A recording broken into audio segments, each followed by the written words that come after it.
मैं व्याख्याता भौतिक विज्ञान राजकीय उच्च माध्यमिक विद्यालय सलुम्बर ज़िला उदयपुर। आज हम ओम के नियम पर आधारित प्रयोग करेंगे जो कक्षा 12 का प्रयोग है। इस प्रयोग का उद्देश्य है अमीटर तथा वोल्टमीटर की सहायता से किसी चालक के धारा एवं विभव के बीच ग्राफ खींचना तथा प्रति सेंटीमीटर लंबाई के तार का प्रतिरोध ज्ञात करना। और इसके दूसरे चरण में आवश्यक उपकरण जिसमें अमीटर जिससे हम धारा का मापन करेंगे, वोल्टमीटर जिससे हम विभव का मापन करेंगे, इसमें एक प्रतिरोध तार, धारा नियंत्रक, कुंजी, सेल, संयोजक तार का उपयोग किया जाता है। प्रयोग का तीसरा चरण है नामांकित चित्र, जिसमें सबसे पहले धारा नियंत्रक के एक सिरे से कुंजी का एक सिरा जुड़ा हुआ है, कुंजी का दूसरा सिरा सेल के ऋणात्मक सिरे से और सेल का धनात्मक सिरा अमीटर के धनात्मक सिरे से जुड़ा हुआ है। अमीटर का ऋणात्मक सिरा प्रतिरोध तार के एक सिरे से तथा वोल्टमीटर के धनात्मक सिरे से जुड़ा हुआ है तथा वोल्टमीटर का ऋणात्मक सिरा तथा प्रतिरोध तार का दूसरा सिरा धारा नियंत्रक के दूसरे सिरे से जुड़ा हुआ है, जो कि आपको बाईं और दाहिनी ओर बताए गए चित्र के अनुसार परिपथ के अनुसार हम सर्किट का संयोजन करेंगे। अब देखिए परिपथानुसार हम आवश्यक उपकरणों का संयोजन करते हैं। सबसे पहले ये धारा नियंत्रक का एक सिरा कुंजी से जुड़ा हुआ है, कुंजी का दूसरा सिरा ऋणात्मक सिरे से यानी सेल के ऋणात्मक सिरे से और सेल का धनात्मक सिरा अमीटर के धनात्मक सिरे से और इसी तरह से अमीटर का ऋणात्मक सिरा वोल्टमीटर के धनात्मक सिरे से और वोल्टमीटर का ऋणात्मक सिरा निश्चित रूप से धारा नियंत्रक के दूसरे सिरे से जुड़ा हुआ है। और इसी वोल्टमीटर के समांतर क्रम में देखिए एक प्रतिरोध तार जोड़ा गया है जिसका हमें प्रतिरोध ज्ञात करना है और इस प्रकार ये संयोजन पूर्ण होता है। आइए चलते हैं प्रयोग के चौथे चरण में, सूत्र एवं सिद्धांत। ओम का नियम इसमें चूंकि उपयोग में आता है। ओम के नियम के अनुसार यदि किसी चालक की भौतिक अवस्थाएं स्थिर हो तो चालक के सिरों के बीच उत्पन्न विभवांतर V उसमें प्रवाहित धारा I के समानुपाती होता है, अर्थात कह सकते हैं V अनुक्रमानुपाती I, V is equal to R I, R is equal to V upon I। यहाँ R समानुपाती स्थिरांक है, इसे विद्युत प्रतिरोध कहते हैं। इसके साथ में हम प्रति सेंटीमीटर तार की लंबाई का प्रतिरोध भी ज्ञात करेंगे, तो इसका सूत्र है R अपॉन L ओम पर सेंटीमीटर।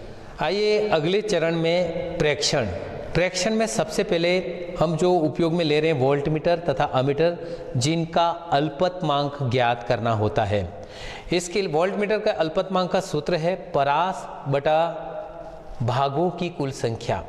जो हमने वोल्टमीटर उपयोग में लिया है उसकी परास 3 वोल्ट है और उसमें कुल 60 भाग हैं। इस प्रकार हमें वोल्टमीटर का अल्पतमांक, जिसे हम लीस्ट काउंट कहते हैं, 0.05 वोल्ट प्राप्त हुआ। इसी प्रकार अमीटर जो उपयोग में लिया गया है उसका भी हमें 0.05 एम्पियर लिस्ट काउंट प्राप्त हुआ। और तार की लंबाई के मापन की ज़रूरत होती है, तो तार की लंबाई 22 सेंटीमीटर है और कमरे का ताप, चूँकि प्रतिरोध ताप पर निर्भर करता है इसलिए कमरे का ताप भी नोट किया जाता है 20 डिग्री सेंटीग्रेड। यहाँ आप देख रहे हैं अभी हमने अल्पतमांक का सूत्र बताया था परास बटा भागों की संख्या। देखिए आप देख रहे हैं 1 से 3 एम्पियर लिखा है, यानी इसकी परास है 3 एम्पियर और 10, 20, 30, 40, 50, 60 यानी कुल छोटे छोटे 60 इसमें भाग हैं। इसी प्रकार वोल्टमीटर का भी अल्पतमांक परास और भागों की संख्या के माध्यम से हम ज्ञात कर सकते हैं।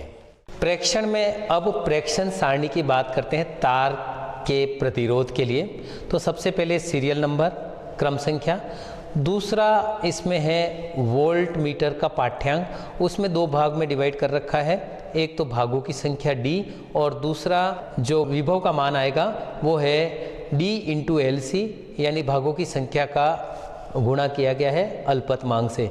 इसी प्रकार अमीटर के लिए भी आपको दिखाई दे रहा है, हम एम्पियर में धारा का मान ज्ञात कर सकते हैं। प्रतिरोध R ज्ञात करने के लिए जो मान हमें V और I के प्राप्त हुए हैं वो मान इस सूत्र में रखने से हमें प्रतिरोध R का मान प्राप्त होगा और अंत में हम प्रतिरोध R का माध्य भी निकालेंगे। आइए अब इस सारणी के अनुसार हम प्रयोग द्वारा प्रायोगिक प्रेक्षण लेते हैं। अब प्रायोगिक रूप से प्रदर्शन के लिए हम सर्वप्रथम कुंजी में ये डॉट लगा देंगे, जिससे हमारा परिपथ पूर्ण हो जाएगा और धारानियंत्र की प्रथम स्थिति पर हमें अमीटर और वोल्ट मीटर में मान प्राप्त होंगे। हम जब अमीटर की बात करते हैं तो इसमें डिवीज़न बने, आप गिनोगे भागों की संख्या तो 1 2 3 4 और 5 भाग इसमें दिखाई दे रहे हैं अमीटर में। इसी प्रकार वोल्ट मीटर में हमें भाग दिखाई दे रहे हैं 1 से लगा के 10 माने 10 भाग हमें दिखाई दे रहे हैं वोल्ट मीटर में। इस प्रकार अमीटर और वोल्ट मीटर की धारानियंत्र की प्रथम स्थिति पर हमने भागों की संख्या को नोट कर लिया और इसे अब हम सारणी में प्रतिस्थापित करेंगे। प्रायोगिक रूप से लिए गए मानों को सारणी में प्रतिस्थापित किया और इसके बाद वाला जो चरण है गणना, वो प्रारंभ हो जाता है। हम प्रेक्षण नंबर 1 की गणना करेंगे, जिसमें विभव प्राप्त करने के लिए भागों की संख्या के साथ अल्पतमांक, वोल्ट मीटर का अल्पतमांक जो हमें 0.05 प्राप्त हुआ था उसका गुणा करेंगे तो वो आएगा 0.5 वोल्ट। इस प्रकार विभव का मान 0.5 वोल्ट।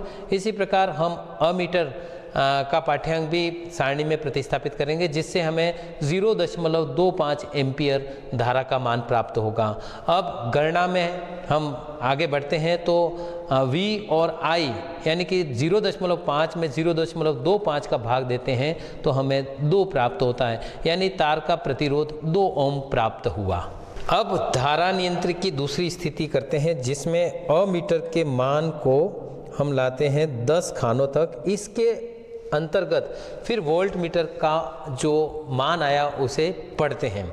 तो अमीटर में 10 भाग, तो हमें वोल्ट मीटर में ये आपको दिखाई दे रहा होगा 20 भाग हमें प्राप्त हुए।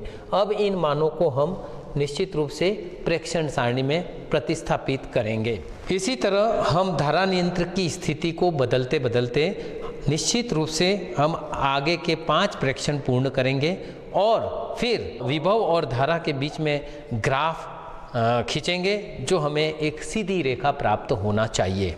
इस प्रकार आप देख रहे हैं हमने तीसरा, चौथा और 5वां प्रेक्षण भी लिया और इसमें सभी में हमें नियत राशि मतलब प्रतिरोध का मान 2 ओम ही प्राप्त हुआ, अर्थात ओम का नियम सत्यापित होता है कि प्रतिरोध R का मान नियत होता है। अब बारी है गणना की और गणना के अंतर्गत प्रेक्षण सारणी से V तथा I के मान रखकर हमने प्रतिरोध प्राप्त किया, जो हमें 2 ओम प्रत्येक प्रेक्षण में प्राप्त हुआ। इस प्रकार 22 सेंटीमीटर लंबाई के प्रतिरोध तार का प्रति सेमी लंबाई का प्रतिरोध R/L यानी 2/22 अर्थात = 0.009 ओम प्रति सेंटीमीटर प्राप्त हुआ। अब बारी आती है ग्राफ की। I धारा को x अक्ष पर और विभव V को y अक्ष पर रखकर हमने ग्राफ खींचा, जो एक सीधी रेखा प्राप्त हुई। इसके लिए हमने पैमाना लिया 2 सेंटीमीटर बराबर 0.5 एम्पियर x अक्ष पर और y अक्ष पर 2 सेंटीमीटर बराबर 0.5 वोल्ट, और इस आधार पर हमने जो सीधी रेखा प्राप्त हुई उस पर 2 बिंदु निर्धारित करके उससे एक त्रिभुज बनाया और यहाँ पर जो प्रतिरोध है वो ढाल से व्यक्त किया जाता है, यानी tan थीटा से व्यक्त किया जाता है। tan थीटा बराबर R बराबर BC/AC और BC का मान 3 - 1 यानी 2 और AC का मान 1.5 - 0.5 यानी 1। फिर 2 में 1 का भाग दिया तो हमें ग्राफ द्वारा 2 ओम प्रतिरोध प्राप्त हुआ। अब बारी है परिणाम की। V तथा I का अनुपात स्थिर प्राप्त होता है तथा V व I के बीच खींचा गया ग्राफ भी एक सरल रेखा प्राप्त होता है।